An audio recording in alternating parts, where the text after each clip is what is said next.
चंद्रपुरी सरकारी जमीन प्रकरण. सरकारी जमिनीच्या अकृषीकरणावर गंभीर प्रश्न. अधिवेशनात लक्षवेधी का नाही?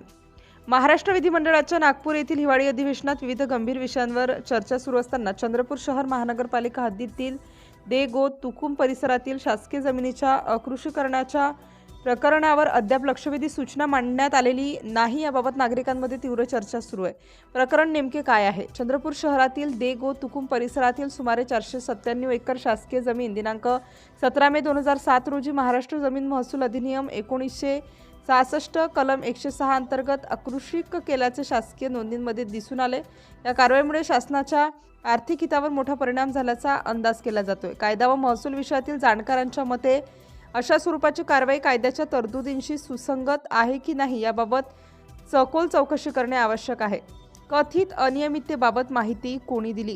सदर प्रकरणाबाबतची माहिती विनोद खोब्रागडे, सामाजिक कार्यकर्ते, कायद्याचे विद्यार्थी व RTI कार्यकर्ते यांनी पुराव्यानिशी विविध शासकीय यंत्रणा व लोकप्रतिनिधींना दिल्याचा दावा केलाय. न्यायालयीन बाब.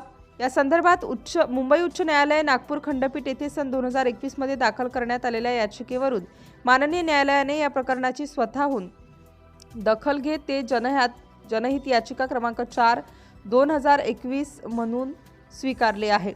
अधिवेशनात प्रश्न का उपस्थित झाला नाही? या संपूर्ण प्रकरणात शासनाच्या संभाव्य आर्थिक नुकसानीबाबत संबंधित निर्णय प्रक्रियेबाबत चौकशीची सद्यस्थिती काय आहे? या प्रकरणी माननीय महसूल मंत्र्यांकडून अधिकृत माहिती व उत्तर घेण्यात यावे. कायद्याच्या चौकटीत स्वतंत्र, निष्पक्ष व पारदर्शक चौकशी करावी. शासनाच्या हिताचे संरक्षण करण्यात यावे.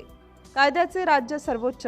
आपल्या देशात कायद्याचे राज्य आहे, व्यक्ती किंवा पद नव्हे, असे मत व्यक्त करत नागरिकांनी प्रकरणात लोकशाही मार्गाने प्रश्न उपस्थित करण्यावर भर दिला आहे. सिटी इंडिया न्यूजसाठी प्रतिनिधी गजानन ढाकुलकर, नागपूर, चंद्रपूर.